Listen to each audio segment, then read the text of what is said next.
Mrs. Myers, will stay with you. Next question, immigration and national security. And although it wasn't brought up in last night's presidential debate, immigration has been thrust into the U.S. spotlight with extreme responses.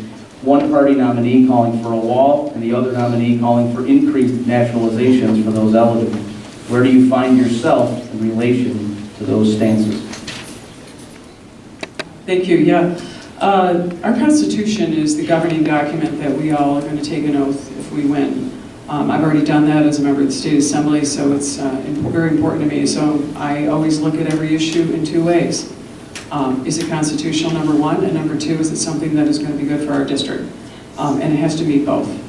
Our government, our Constitution was founded based on two themes. National defense and border security. Those are the two primary roles of the federal government. We have to secure our border.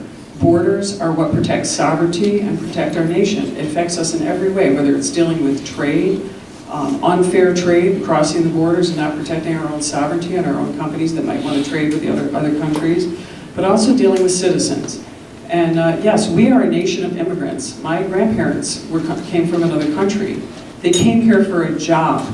They didn't come here for any other reason. They wanted freedom and a job. They didn't come here for social services or other benefits. I think most immigrants come here for good reasons. They want to be part of this experiment. They want freedom. They want to have their individual rights preserved. They want the chance to live the American dream. But we have so many citizens that have come here, people that have come here, I shouldn't say citizens, they're definitely not, who've come here for the wrong reasons. This community is special, especially in Utica. We have one of the largest immigrant populations, especially for the Bosnian immigrants in the entire nation.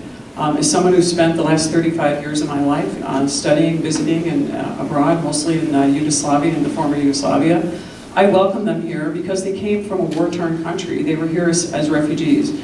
And we certainly want to be welcoming all those people that come for that reason. But when it comes to people that want to do harm to our nation, we have to secure the border. We have to do vetting that's credible in order to protect our citizens. That's the primary goal of the federal government. And as far as sending citizens back, I don't think anybody really agrees that we want to throw anyone back just because they're here illegally. I think we want to make sure we find the criminals and send them back first. And I think about other people. But remember, I have hundreds of friends from the former Yugoslavia who do not meet the asylum standards, who are sitting in other countries waiting in line to be U.S. citizens.